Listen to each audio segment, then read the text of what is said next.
Brendan Zhang. I'm from Queens, New York, and I'm the 2013 Pokemon Juniors World Champion.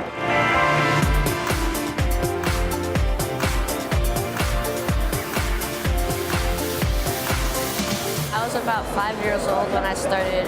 My brother got me into the game.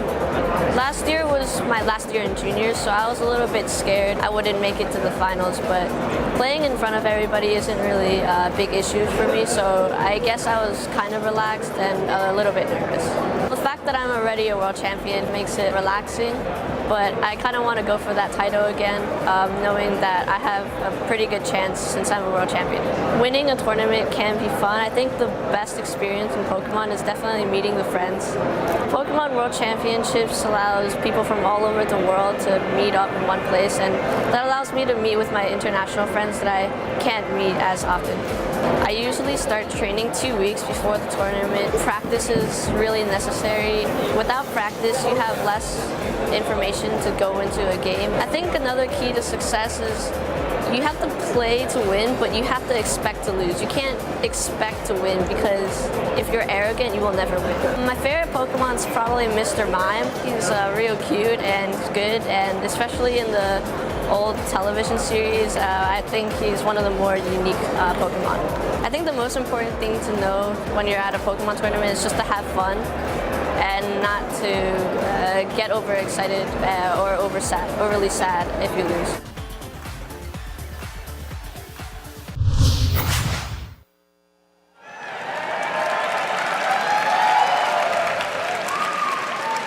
Hey there again, Pokemon fans, and welcome back to the Pokemon Video Game World Championships. We are live from Washington, D.C. I'm Justin Flynn, and joining me again is Duch. And guys, let us know how stoked you are to be here, guys. It is the final day of the World Championships. Let them hear you at home, guys. Dude, it is going to be epic. I cannot wait for this. We just saw Brendan Zhang, last year's world champion. The defending champion. Sadly, he cannot come back to the junior division to defend his title, and now we're actually going to crown a brand new champion this year. Yeah, it's going to be a really, really awesome matchup, guys, and I think we're actually going to go ahead and take a look at the bracket. Right, and as you see there, London Swan is going to be in the finals against Kota Yamamoto, a really healthy mix of both United States and Japanese players, as you can see there. Yeah, I mean, this bracket is really, really difficult. London had to go through Corey and had to defeat Riku Miyoshi, while Kota Yamamoto had to defend his own fellow countrymen, Ryosei Yosue and Haruka Narita, to get all the way to the finals. And that is definitely a tough path to follow, because, you know, these are the 8 best juniors players in the world in the video game. So not an easy path at all. These players have played their hearts out. This is their second day of playing, and you know, after just one day of playing through a grueling 6-round Swiss tournament and playing more in Top Cut, you know, I mean, they're probably excited for this tournament to be over, but at the same time, you know, they're all a bit antsy, because this is the World Championship. This is the finals right now. Yeah, this is it, man. And again, like Dewey said, he went through the U.S. national champion. London actually had to another U.S. player had to defeat Corey Connor, who just won U.S. nationals about a month ago. Right, and on the other side of the bracket is actually Miranda Burrows as well, who was also a finalists at the U.S. Nationals, so, you know, tough paths for really everybody to make it all the way here. That's true, yeah. Like, so I can't really reiterate it enough. The level of skill in all of these players. We are at the World Championships, so every single match is an intense match. I remember looking down the bracket and I was like, he lost? Oh wait, he lost to that other world champion. So okay, that makes sense. Yeah, and there are definitely a lot of prizes online too, if you'd like to mention that. Oh yeah, definitely. Yeah, there's some awesome prizes our players are playing for. $3,500 scholarship for first and $1,500 for second. But the real tight prize is obviously the full art card. All right, let's see what we got here. It looks like there they are. We got the prizes up on the screen there. We got over $100,000 in scholarships are going to be given out overall, and some trips. That's right. Both of our finalists will be getting trips to next year's World Championship. Right. Both these players have already qualified for the next year's World Championship, so they're actually going to be ready and probably practicing already after this to get ready for next year's Worlds as well. Definitely. And yeah, that trophy was looking really nice. The Pikachu holding it's a trophy of a Pikachu holding a trophy. A lot of trophies there, and of course the championship cards too, the exclusive full art Pikachu championship cards. Yeah, that's what I'm saying, the full art cards. I mean, let's be real, that's the sickest part. They're so tight. It's of course it's the Pikachu holding the trophy, but it's in full art for those of you that are familiar with the TCG is pretty epic. Right. And also, guys, don't forget to get involved with the conversation here. Head to Twitter, and you could see your tweets featured on the stream, actually. Right. Yeah, just use hashtag #PlayPokemon. You might actually see your tweet show up on stream live. And actually, if you do tweet out, you might even see your tweet go to Pokemon.com/worlds, and there's a running feed of tweets that have been at that hashtag #PlayPokemon. And then we want to know, guys, what Pokemon do you use on your team? You know, it's a big deal. What's the Pokemon that you love to bring in your battles, or what's the card that you always like to play? I know a lot of people are big fans of like Eviltal and stuff like that. Mine would have to be Charizard. What's yours? Oh, Psyduck, obviously. Only the tightest Pokemon ever, Psyduck. All right, guys, looks like we're going to the player cards right now. Let's get to know our two potential future champions. So Kota Yamamoto from Japan right now. He is actually the younger brother of 2010 world champion Shota Yamamoto. And his team, as you can see right there, is going to be Gardevoir, Zapdos, Hydreigon, Garchomp, Aegislash, and Kangaskhan. And he hasn't really done too much in the world of Pokemon, but I mean, he is here right now in the World Finals. Yeah, I mean, I'm sure he's going to be around to save. And it always helps to have a family member that you can maybe train with and get ready for these kind of battles. And I think that we'll be pulling up our next player card here in a second. There it goes. All right, London Swan. Let's hear it, guys, for both of these potential world champions here. Right, and London Swan is actually the younger brother of Cameron Swan, who last year top forward at the Senior World Championships in Vancouver. His accomplishments right now, as you can see on the screen, first place at Virginia Regionals. You know, he top 16th this year at Nationals in Indianapolis, and last year he also top 8 at Nats as well. So really impressive resume coming from London. Yeah, and looks like to have a pretty solid team of his own there. With the, you know, always got to love the Kangaskhan and Garchomp. I think we got Garchomps all around today in those finals. So also a pretty strong Pokemon. But again, these guys are incredibly top. They're like crazy top level players here. Everything is huge because it's the World Finals, and these are our juniors. So people don't know sometimes maybe that Pokemon is actually broken up into 3 different divisions. You have the juniors, seniors, and masters. So this will be the youngest division, but it doesn't really reflect the skill of the player just because you're younger. Right, they can still be top notch. All these players are still excellent. I mean, if you place the juniors versus the seniors and the masters, it'd still be a pretty close match actually. Both these players are ready to really battle each other. Yeah, it's going to be awesome, guys. And actually, I'm really excited to let you know we're going to the stage right now. Let's hear it for our 2 players. Ladies and gentlemen, up next on stage, we have the Pokemon Video Game Junior Division Finals. The competitors are Player 1 from the United States, London Swan.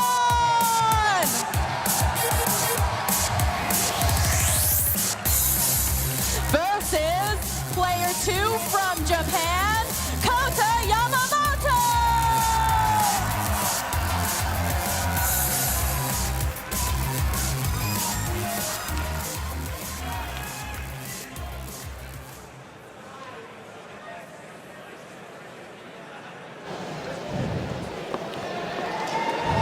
All right, looks like both of our players are getting set up there. I am so excited to see this battle. Those guys look pumped, man. Right, they both look really excited to be up on that big stage right now to play for the World Championship in the finals right now.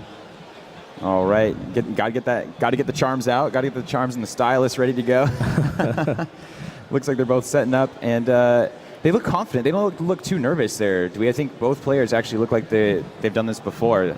Right, not at all. And I mean, both these players, I mean, they come from families that play Pokemon as well, so both their brothers have probably, you know, helped calm their nerves a little bit, and both these players are already at this level, and they're actually probably already excited that they've already qualified for next year's Worlds, and right now they're just getting ready to play another match to win the World Championship, and I mean, they look perfectly normal. I'd probably be nervous up there. Yeah, I'd be sweating bullets. But yeah, you're right. I mean, that is huge to have family members that maybe have been there before, you know, can kind of give you some advice and stuff like that.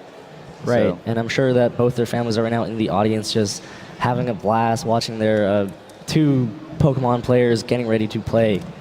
Yeah, that'd be an interesting thought. You know, it's like you're already on stage and you're like, I guess I'll be back next year too. You know, it's kind of cool that, you know, that these top 2 are gonna get those trips for next year's World Finals. So we might see them back on stage again. Right. All right. Both players look to be getting in the match there. Let's talk about the teams again here. We did see them on stage briefly, but we can give you guys a quick reminder again. London Swan from the U.S. London Swan again from the U.S. He's going to be bringing a pretty good team here. We got the Kangaskhan, Garchomp, Salamence, Wash Rotom, Aegislash, and Gardevoir. So really strong team there. Lots of powerful Pokemon I see here. These are like one-shot Pokemon here. Right, and a lot of these Pokemon that London's actually bring are very popular. They've been popular throughout the entire season. So they're probably 6 of the best Pokemon that you could possibly bring to the tournament, and it's definitely paid off for London, as you can see right now. Yeah, and there we go. We got it. Looks like the match is underway, guys. It is the first match of the Junior World Championships. On screen is Kota Yamamoto's team, which is going to be Gardevoir, Zapdos, Hydreigon, Garchomp, Aegislash, and Kangaskhan. And again, London Swan's team was Kangaskhan, Garchomp, Salamence, Wash Rotom, Aegislash, and Gardevoir. Looks like both players chose really fast here, Dewey. Right, and if you look at the teams of both players, they actually have a lot of similarities in Kangaskhan, Garchomp, and Gardevoir, 3 of the most popular Pokemon in the metagame right now. And they kind of have a little bit different, but this is the exact same core. Salamence and Hydreigon, they kind of do the same thing, both really strong hitting, special attacking, dragon types. And Wash Rotom and Zapdos are both electric types that can kind of give support to Garchomp, as Garchomp can easily Earthquake into them. And of course, Aegislash is also there as well. And Aegislash is one of those Pokemon that kind of wasn't so popular in the beginning of the format, but once the format began to develop, it became really known as a strong Pokemon to be used. That is very true. Now it looks like Gardevoir traced some inner focus here. And it looks like we got the Zapdos and Kangaskhan lead there from Kota, and from London we have the Gardevoir and Kangaskhan lead. So both Kangs coming out real early here. Right, and Kangaskhan is actually a very good lead Pokemon for both these players, as it provides Fake Out support. And Fake Out is going to target down one of the sides and make the Pokemon flinch to possibly set up or get into a better position for either player. All right, Kangaskhan going Mega. There it is, setting up, bringing out Baby Kang. Always love that animation. I can watch that thing all day. In fact, I get to watch it twice, probably. There it is. All right, both Megas coming out. Setting up. All right, this is going to be a big turn 1 here. Yeah, and turn 1 is usually the most important turn in the game. All right, the double edge going to hit really hard into that Zapdos. Getting a little bit of damage from the Rocky Helmet there. Into the yellow, though, goes Zapdos. And Kangaskhan taking a lot from that recoil as well into the yellow. Seems to be about equal, but another double edge into Gardevoir. This might go down in one shot. There it is. Gardevoir drops on turn 1. Oh my gosh, the recoil though is so real. Oh, and the paralysis onto Kangaskhan. So Kota getting himself in pretty good position right now. That Kangaskhan at 50% just from taking double edge recoil and the Rocky Helmet recoil. We see that the Rocky Helmet on Zapdos, not really a popular item on Zapdos, but it definitely worked there, as you can see how much damage it did to that Kangaskhan, as Kota is actually able to take the first knockout with that Gardevoir. And Gardevoir is actually a very strong Pokemon with that Fairy type, and that will come in handy against Kota's Hydreigon and Garchomp later on. Yeah, depending on what he brought, that could have been a huge loss early on there. So we do see that, unfortunately, that Kangaskhan is paralyzed there. Might not be able to hit through that. We do see the Protect on Wash Rotom there. Kangaskhan is paralyzed. Oh my gosh, paying off on turn 2 already. Oh, but doubles up on the Rotom, and they block both of those shots with the Protect. Right, and Kota right there really just trying to target down that Wash Rotom. Not really thinking that Kangaskhan's too big of a threat, as it's paralyzed, and the fact that if it does try to target down that Zapdos, it's probably going to get knocked out from double edge recoil or even the Rocky Helmet recoil.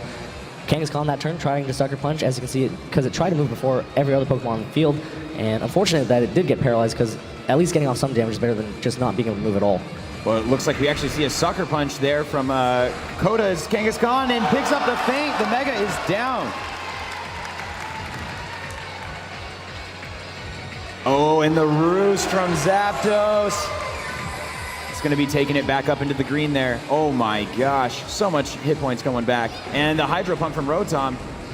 Going to do a decent amount of damage to Kangaskhan here into the red, but hanging on. Yeah, Kota taking a very quick 4-2 lead as Salamence decides to come in. And firing off that Intimidate onto Kangaskhan is kind of a big deal, but at the same time, that Kangaskhan's pretty weak right now, so Kangaskhan not really going to be on the field for too much longer as well. Yeah, that was a good Intimidate there. It's unfortunate that he's already down 2 Pokemon, but it could play a factor. Right, definitely. That Zapdos is going to be pretty problematic for London because that Zapdos revealing Roost means that it's actually probably trained in a lot of defense. And with Roost, it's going to be able to heal back most of its health and just be out there for so long. And I don't know if London's going to be able to find a way to knock it out, but he's definitely going to have to look for answers for it. I would agree with you there. It looks like we're going to see a Protect from Zapdos. I mean, a Protect from Salamence. Oh, doubles up in the Salamence slot, protecting itself. Rotom hitting back with the Thunderbolt, getting rid of that Mega. So it's a 2v3 right now. Yeah. Getting close to evening it up. London picking up that knockout. Good confidence boost right there to knock out that Mega Kangaskhan after his Mega Kangaskhan already fell. Really smart right there for Salamence to protect itself. Actually, important information to be revealed because we know now that Salamence is not Choice Scarf. Choice Scarf Salamence is probably one of the more popular Pokemon in the metagame right now, so interesting to see that London is not using that Scarf Salamence. Yes, of course, not carrying the Choice Scarf, obviously with the Protect there. You definitely don't want to run Protect if you have a choice item on there. Some players actually have used choice items with Protect just to play some mind games. So we'll be seeing what exactly happens. All right, that really fast Garchomp fires off a Dragon Claw into Salamence, picking up the feint there. And a Thunderbolt as well from Zapdos into the Rotom slot, taking it down to about 50% hit points. And a Hydro Pump back from Rotom into Garchomp. There it is, down to the yellow. Tough spot though right now from London, but did get a lot of information. That Rocky Helmet's going to be huge. Right, and London's going to be a bit more careful about targeting down that Zapdos with his own Kangaskhan with that double edge. I mean, that's something that London's going to have to look for in Game 2, as right now it's Rotom versus a lot, like 3 more Pokemon from Kota's side. Yes, exactly. We do see the double up, obviously, into the Protect of the Rotom there, so no damage that turn. Maybe just trying to maybe see if he'll reveal something else. Right, try to see what maybe moves that Garchomp is carrying, or see what else that Zapdos might be carrying that could be problematic for London in the future games. All right, looks like he's sticking with the Dragon Claw there. Procs a Citrus Berry. So unfortunately now Kota might know that he's got the Citrus Berry on that Rotom there, and the Thunderbolt might be able to pick up the feint on this. Down to 0. There's, oh, with the crit as well. It looks like Kota Yamamoto taking Game 1 of the Juniors World Finals. Right, and Kota showing exactly that he is here to win, and London's going to have to find a way to make this adjustment to get the upper hand on Kota. I mean, a lot of information has been revealed for both sides. London now knowing that Zapdos is going to be problematic with that Rocky Helmet and the Roost, and being able to fire off a Thunder Wave as well.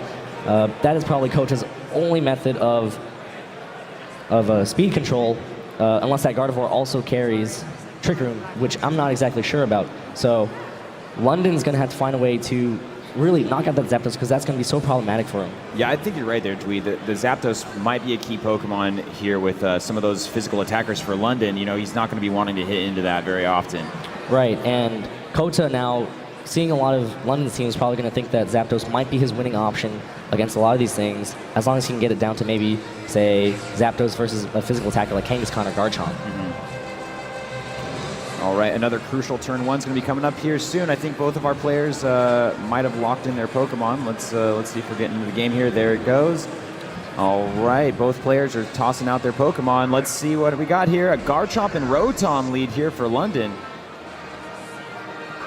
And Kota bringing same lead, actually. Kota Yamamoto going with the Kangaskhan and Zapdos. If it's not broken, I mean, you saw how well it did for him in Game 1, so, you know, not really needing to adjust too much his leading strategy, as he saw that it paid off. And London trying to change it up, going Garchomp, Wash Rotom, and that's going to be a bit interesting to see how it plays out. Garchomp with Rough Skin is going to be able to kind of deal back some damage to that Kangaskhan if it does decide to target down that Garchomp. And at the same time, that Wash Rotom will probably be able to fire off Will-O-Wisps onto the Kangaskhan to kind of slow it down and weaken it a bit. Yeah, and some Rock Slides here could be potentially useful, so we'll see what happens. Right, Rock Slide flinches are always a thing too. Yeah, they are always a thing, Dwee. They're always a thing. All right, Kangaskhan going Mega there for Kota Yamamoto. Garchomp protecting. And Rotom protecting, nice. So not wanting to take any potential fake out damage here this turn and get a little scout off. the double edge actually decides to go just full on power. Thunderbolt as well, so no damage, and finds out kind of what his opponent's doing. Right, and really good move right there from London. Kind of just wanted to play it safe, see what that Kangaskhan was going to do, see what that Zapdos was going to do. And Zapdos, the only move that can really get to kind of set up with a fake out support from Kangaskhan might be Tailwind, but not exactly sure if that Zapdos is actually carrying Tailwind. We've seen Roost, Thunder Wave, and Thunderbolt. Zapdos's might not carry Protect. It could have gone for the Tailwind if it really had it, but right now, London's got to figure out a way to get around these two leads that were so problematic for him in game 1. Yeah, exactly. And we're going to see what happens right now. Switches out the Rotom. Doesn't like that matchup there. Brings in the Aegis Slash. And Garchomp with the Rock Slide. Oh, show me the flinch here. Let's see what happens. A critical hit. And double edge doesn't affect Aegis Slash. Great switch there. Thunderbolt, though, doubling up into that slot. Aegis Slash will take neutral damage, but in shield form, oh, picking up the paralyze is Coda. Pretty big. Aegis Slash, typically a slower Pokemon, so not necessarily a big deal in speed, but could get that paralysis. Right. Aegis Slash is one of those weird Pokemon where you kind of want to be slower to stay in shield form as long as you can, so that paralysis speed drop actually helps it because it's usually going to be always the last Pokemon move to switch into sword form, but the paralysis chance to not move is actually very scary right now. Yeah, that's what you don't want to see. All right, we get a switch here into Garchomp for Coda. And a Protect actually from Garchomp for London here on the bottom screen. Double edge, Garchomp protects itself. Aegis Slash substitute. He's getting back behind it. I love an Aegis Slash behind a substitute with leftovers. Such a strong move there. I think Aegis Slash with substitute is probably one of my more favorite Pokemon in the metagame because it's just able to stay out in the field for so long, especially if it can kind of alternate between King's Shield substitute and attacking so that, you know, the leftovers recovery actually brings it back to full health. And we see that Kangaskhan really wanted to knock out that Garchomp, but it's going to be taking back a lot of damage from rough skin damage and the double edge recoil itself. Yeah, exactly. I'm ready for the first big knockout. This is huge. Both trainers have 4 Pokemon still. Right, and an interesting thing to note is that both these Kangaskhan's on both players' sides opted for double edge over return just for the sheer power of it. Exactly. All right, we see the Sucker Punch here. Onto the Garchomp, actually. Going to be giving a little bit of damage back to Kangaskhan there with the rough skin. And the second hit there from Kangaskhan, and more damage from the rough skin takes Kangaskhan into the yellow. And a Dragon Claw from Garchomp. There it is. The Garchomp from London hitting Coda's Garchomp. Doesn't quite take it out. The rough skin damage, though, hitting back. And another Dragon Claw. There it is. It's going to finish off that Garchomp, but we're going to see some damage of its own. So the first knockout is picked up by Coda, and down into the red is Garchomp. Yeah, and both Pokemon Coda side right now are both heavily damaged. All right, let's see what the Aegis Slash is going to target here. This could be big. Still behind the substitute. It's also important to note, Flash Cannon into the Kangaskhan slot. Oh my gosh, I don't think he picked it up. I don't know if he picked it up. Oh my gosh, Kangaskhan hanging on with a sliver of health. Right, both Pokemon right now on Coda's side heavily damaged, and that's kind of problematic because Kangaskhan can still fire off one more attack, but Kangaskhan coming back in, going to be able to fire off Fake Out support if it really needed to. So right now, London can easily pick up a knockout with Kangaskhan Fake Out, and Aegis Slash will probably be able to hang in there and pick up the second knockout if it really wants to. But the question is, will Aegis Slash still have that substitute up after this turn? That's going to be very important because Aegis Slash hiding behind a substitute has so much more room to maneuver than just an Aegis Slash out in the open. I agree with you there, Dwee. It looks like we're going to get that Mega form right now of Kangaskhan, bringing out Baby King. This could be a good turn for London. Let's see what happens here. Fake Out into the Kangaskhan slot, getting rid of that Mega there. Very nice. And let's see what Garchomp decides to do for Coda. Got a big Earth Tech. It's going to do a lot of damage. Most likely going to feint that substitute there. And does almost 50% on Kangaskhan. Oh, substitute's gone. But we're going to get an attack, I think, with a Flash Cannon. Dropping that Garchomp now. Looks to be, oh, and the critical hit. Crit so mattered there. Need that extra damage. All right, Aegis Slash getting a touch of life back from leftover, so still in a great position for London here. Right, London definitely going up 3-2 now, and that was actually a really good prediction right there from Kota, actually. I believe he wanted to try to Sucker Punch with his own Kangaskhan, and he knew that Kangaskhan was going to get knocked out anyway, so he decided to Earthquake that turn to try to do some damage to both Kangaskhan and Aegis Slash. Yeah, no, it was a great call. All right, we see the pressure being exerted by Zapdos there. And with both these Pokemon out right now, we see all of Kota's team with the Gardevoir in back and Zapdos still out. Again, Zapdos is one of those problematic Pokemon that Aegis Slash might be able to take out. Okay, looks like we're going to get a switch into Rotom here. Stance change for Aegis Slash going King Shield. So no damage there that turn. Gardevoir could be carrying that Shadow Ball, which would not feel very good into a sword form Aegis Slash. All right, there it is. The Moonblast, though, actually targeting the Kang slot, hitting the Wash Rotom, taking it down into the yellow, and dropping its special attack. That's tough for Rotom there, special attacker. Okay, getting a little bit of life back, though, from its Citrus Berry that we saw last game. And the Thunderbolt Aegis Slash protects itself. So nice, not a ton of damage, but unfortunate on that special attack drop. Right, and Rotom right now not going to be able to do too much damage to either of these Pokemon. Gardevoir itself is actually a pretty decently bulky Pokemon, too. And we saw exactly how bulky Zapdos is, and it has a lot of staying power with that Roost, so London right now needs to find a way to knock out that Zapdos, really, and knock out that Gardevoir as well to really win it. Yeah, definitely. So we see the Moonblast actually into the Aegis Slash and the Thunderbolt, so doubling up. Maybe fearing that slot, maybe trying to get it less so it can't substitute. We'll see what happens here. The Thunderbolt on Gardevoir does huge damage. Actually, a critical hit. A critical hit takes it into the yellow. All right. Oh, going into Blade form. Shadow Ball. Who did he target? The Gardevoir's going to drop here. London with a big feint, taking the 3-1 lead right now. Dwee getting a little bit of help back on that leftovers. Right, and right now it's Zapdos versus Wash Rotom, Aegis Slash, and Kangaskhan still in the back. So Zapdos has a lot of work to do if it really wants to try to steal this victory away. Yes, it definitely, it's got an uphill battle with that Roost, that Rocky Helmet. It could be pretty strong here. We're seeing the Thunderbolt might pick up the feint on the Aegis Slash here. Does. Aegis Slash down to 0. All right, Kangaskhan is going to be coming in here after the Rotom uses Will-O-Wisp, and he avoid. Really needed that to hit to get that chip damage over time. Right, and right now it's going to be Zapdos with against that Wash Rotom and that Kangaskhan. Kangaskhan has to be careful. It has absolutely no way to recover its health, whereas Zapdos does. We saw Double Edge do a good amount of damage, but it will definitely not be able to pick up that knock on Zapdos. And at the same time, that Wash Rotom with that special attack drop will not be able to do too much damage to Zapdos back.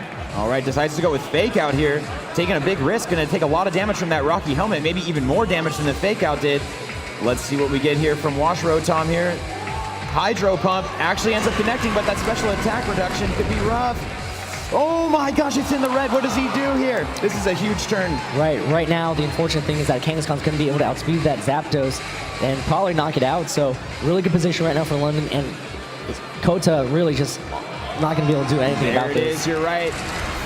The double edge right into that slot. He is going to take damage from the Rocky Helmet, but Kangaskhan and Rotom, London taking game 2. Guys, we have a game 3. We have a game 3 for the Junior World Championships right now.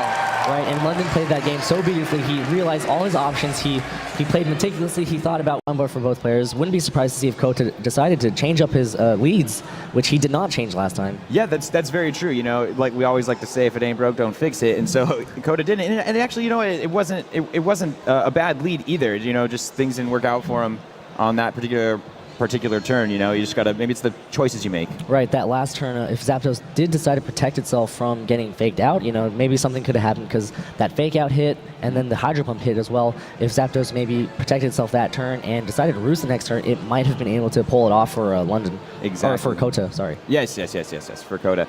So couldn't be really any better. I can't believe it. I'm so excited to be here again. Going into Game 3, the Junior World Championships, guys. This is it. For those of you that might just be tuning in, you're watching the Pokemon World Championships live from Washington, D.C., and these are the best players in the entire world in their age group. Right. And one thing to note, though, that Aegis Slash from London kind of gave Kota a little bit of problems. I mean, it was pretty bulky. It stayed out on the field for a good amount of time, was able to set up a substitute, so I wouldn't be surprised to see if Kota decided to bring something that could actually knock out that Aegis Slash really quickly, such as his own Aegis Slash or maybe even Hydreigon.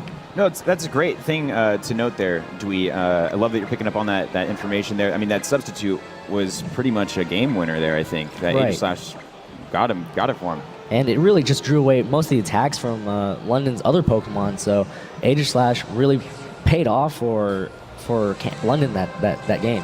Yeah, would you say that was his MVP there, Dewey? I think that might have been his MVP in that game. But of course, you know, Kangaskhan and Rotom were the Pokemon that were able to finish it off. Yes, don't forget, guys, Hashtag play Pokemon. Let us know who your MVP Pokemon are, and you might see your tweets featured live on stream. All right, guys, let's hear it for the final game. We're going to see a new world champion in just a moment here. This is it. I mean, third game, World Championship Finals for the junior division. Both players right now playing for $3,500 in scholarship. Second place will get $1,500 in scholarship. So, you know, I think the most important thing to these kids is the fact that they get to crown themselves as the world champion. Yes, that is a huge accomplishment. All right, it looks like the lead from London is going to be the Garchomp Kangaskhan, and Kota not switching it up. Zapdos Kang again. I think he has faith in his leads right now. Going to be interested to see if he did decide to change it up in the back, but Kangaskhan, Zapdos, I mean, it's brought him here, you know, maybe. So, gonna have to see what they do. Sometimes you got to play with what you're comfortable with. Right, definitely, and I agree with you there, Justin. Right now, I mean, both Kangaskhan's really having that fake out support going to be so vital for the teams, because Kangaskhan, you know, you can decide to fake out that Garchomp and have Zapdos be able to do whatever it wants this turn. Exactly. All right, we're going to get that Mega Kangaskhan there. I believe that was from Kota there, and let's see what we get. A fake out, going non-Mega there. I think actually gets a critical hit. The Kangaskhan flinches and can't move. Rock Slide. Oh no, the avoid. I think it might have been the Zapdos there. Oh no, Zapdos avoiding the Rock Slide. That was huge, and a Thunder Wave going to slow down one of these Pokemon there, slowing down Kangaskhan. Interesting not to go Mega. Interesting to see why he did not go Mega. I would believe that he is probably carrying the inner focus ability, which is why he decided not to Mega, so that if Kota's Kangaskhan did decide to fake out the Kangaskhan slot, he'd still be able to at least provide fake out support. Yeah, you're exactly right, Dwee. I think that was a great call. But it looks like there was no damage there onto his Kang. Right, and still that Zapdos, I don't believe it's carrying anything that can actually hit that Garchomp. So yes. Garchomp's going to be a Pokemon that Kota wants to knock out, so yes. that Zapdos can come in and do damage. It looks like we're going to see the switch into Aegislash there, and you're exactly right, Dwee. That Garchomp is going to be a big threat. That's going to be Kota's #1 Pokemon to maybe get rid of here. Now going Mega for London. Garchomp with the Rock Slide again. Could pick up a flinch here. Could pick up a big flinch. All right, Kang into the yellow. Oh, the flinch! Are you kidding me? The flinch on Kangaskhan. This is huge. Oh my gosh, he's gonna pick up the fade. He drops the Mega. He drops the Mega. I'm throwing stuff. Oh, this is crazy. This is crazy. And we see exactly how powerful Mega Kangaskhan is, doing so much damage as Aegislash decides to come in, thought it could come in for free, and it kind of did. But at the same time right now, Kota is playing without his Mega Kangaskhan. That is huge. That was a huge turn. Now we see the Garchomp in for Kota. All right, both trainers facing each other down in this white-hot battle. And Kangaskhan, of course, still going to be able to do damage to Aegislash if it can catch it with a Sucker Punch. And of course, Garchomp does not mind facing off against Aegislash with its ability to use Earthquake. All right, there it is. We see the Protect on Garchomp. Oh, protecting itself. An Earthquake, though. There it is, doing damage to his own Kangaskhan, but doing a lot of damage to that Aegislash, and it still manages to get up behind the substitute, so that could be big here in the future. Oh, no. There it is, and some leftovers. Right, that paralysis is not too important because that Kangaskhan was going to move last, and Garchomp protected itself. Kangaskhan not really going to be able to hit Aegislash at all usually, unless it's carrying, say, Crunch or something like that. But Sucker Punch is usually the more preferred option, unless it decided to Power Punch its own Garchomp. yeah, exactly. Most likely, nothing would be getting damaged that turn from Kangaskhan anyway. Oh no, the paralysis though, maybe on the Sucker Punch that time. There goes the Dragon Claw into that Garchomp slot, going to do a ton of damage. Down to 20 hit points. The Rough Skin's going to do a little bit of damage back to that Garchomp as well. Garchomp Dragon Claw. Oh no, I don't know if it's going to pick it up. No, it's down to the red, and the Rough Skin's going to return. He's going to London loses his Garchomp. Kota's still hanging on. Oh my gosh, this is huge. Aegislash going to get to attack here. Free shot on Kangaskhan. Out in the open. Goes into blade form here. Flash Cannon. 90 hit points. Oh my gosh, 5-0. This is huge. Kota flipping the script. Kota taking pretty strong lead right now. Considering the fact that he already lost his Mega, that Garchomp surviving that Dragon Claw is actually huge because now Kota is at such a pretty big advantage right now, depending on what, of course, London has in the back. All right, looks like the Aegislash is now going to come out for London. It was a really, really important Pokemon last time for him, and the Rotom. Yeah, right now that Rotom's going to be pretty important, but at the same time, needs to figure out what it can do against that Zapdos that's still in the back, still waiting in the back. And I think Aegislash and Rotom, if they are not damaged too much, can take on Zapdos one-on-one or two-on-one. So London right now needs to figure out a way to knock out both these Pokemon as soon as possible without taking that much damage. Yeah, definitely needs to do that. We see the King Shield here from Kota.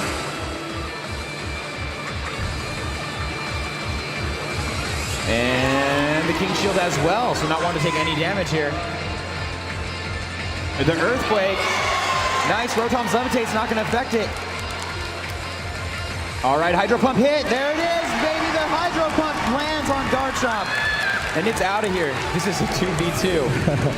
Zapdos and Aegislash on Kota's side versus Aegislash and Rotom on London's side. Really good prediction right there from London to realize that Garchomp really wanted to knock out that Aegislash and thought that, you know, I need to protect this Aegislash and allow Rotom to be able to knock out that Garchomp. And right now, that definitely paid off because it's 2-on-2 right now in this really close game. Yeah, this is incredible. I'm about to flip a table over here, man. I can't handle it. This is game 3, guys, of the Juniors World Championship. We see a Thunderbolt from Zapdos into the Aegislash that's in shield form. Really eats it up. Rotom Thunderbolt as well. Oh my gosh, can it fade the substitute though? That's going to be huge. The substitute fades. The substitute does fade. We see the chance here for the Aegislash to move first. This is big. It's going blade form. Shadow Ball though. Is it going to be enough to get it in shield form? Oh! He picks it up. The Aegislash fades. The Aegislash fades, and a little bit of life back from the leftovers. That is so unfortunate for London, thinking that Aegislash would be able to hang on for one more turn to pick up that knockout in Aegislash, and both players realizing that the key to victory right there is knocking out the Aegislash, deciding to double down on the Aegislash slots, and that is so unfortunate for London, as right now he has to figure out a way to have Rotom be able to knock out both Zapdos and Aegislash. All right, looks like Aegislash going to go into King Shield form here. The Thunderbolt there from Zapdos going to be chipping away at this Rotom. And a Hydro Pump going back at it. Knowing that he most likely see the King Shield. A ton of damage here. All right, getting a little bit of life back from the leftovers there on Aegislash. Yeah, sticky situation right now for London because you see that Hydro Pump, Rotom's strongest attack is only going to be able to do 50% to Zapdos, but at the same time, Zapdos can easily just roost it off and heal back that 50%, while Aegislash is going to be free to hit that Rotom wash Rotom back. Yeah, that is very unfortunate, and exactly like you said, we do see the roost back up to almost full health. Hydro Pump from Rotom. Again. Oh my gosh, is that a critical hit? Could we see 2 in a row? Is it possible? Could it happen? All right, Aegislash going blade form, Shadow Ball. They're going to do some nice neutral damage to this Rotom here. Going to most likely proc that Citrus Berry that I think we saw earlier. Going to take it back into the yellow, but almost up to 50%. And right now, I mean, Zapdos and Aegislash staring down this Rotom. This could be it. This could be the final turn if Zapdos and Aegislash are able to do enough damage to this Rotom. And it most likely will be. And that's really unfortunate for London, but he played an amazing set if otherwise. All right, we do actually see a Protect on Zapdos. We see the Protect in the Aegislash still in blade form. Oh, there he goes back. Okay. There it is. Shield form, maybe just getting a little scout off there.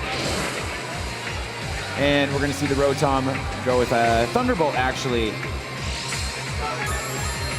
into the Zapdos slot. Into the Zapdos slot. So really, Rotom trying to take out that Zapdos, seeing if it can actually pick up that knockout, as both of Kota's Pokemon really just decided to protect himself this turn. Didn't want to open himself up to any opportunity to lose this match. There it is. Oh my gosh, one shot, a critical hit. We have a new world champion. It is going to be Kota Yamamoto from Japan. London Swan, incredible play.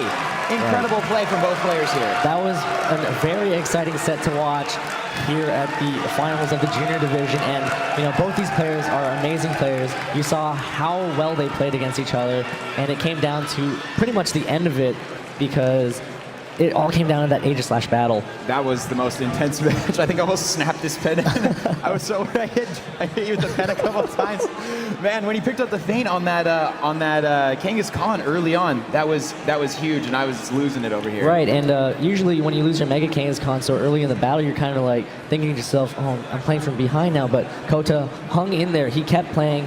And the big knockout right there was definitely that Aegislash knockout. Yeah. I mean, for Kota's Aegislash to knock out London's Aegislash, and after it outsped it, you know, I mean, I think it might have come down to a speed type because a lot of these Aegislash sets are very similar in how they're trained and taught moves. So really unfortunate right there for London, but you know, I'm not taking anything away from either of these players. They are the two best junior players in the world right now. Yeah, I can't express enough the level of skill of these players, guys. Again, you know, I've said it a couple of times, but we're talking world championships here, essentially the Olympics of Pokemon. We did just get a new champion if you're just tuning in. It is Kota Yamamoto from Japan, just defeated London Swan, who is another incredible player. Both players with Pokemon families. Right, that is 2 world championships back to the Yamamoto family right now, and back from 2010 and back to now in 2014. So, I mean, both these players played their hearts out, and they both deserve this, you know? Yeah, and again, it was the junior champions, so we still have the seniors and the masters coming up, but I think we're going to go to a quick break before we get an interview with Kota Yamamoto, your new world champion.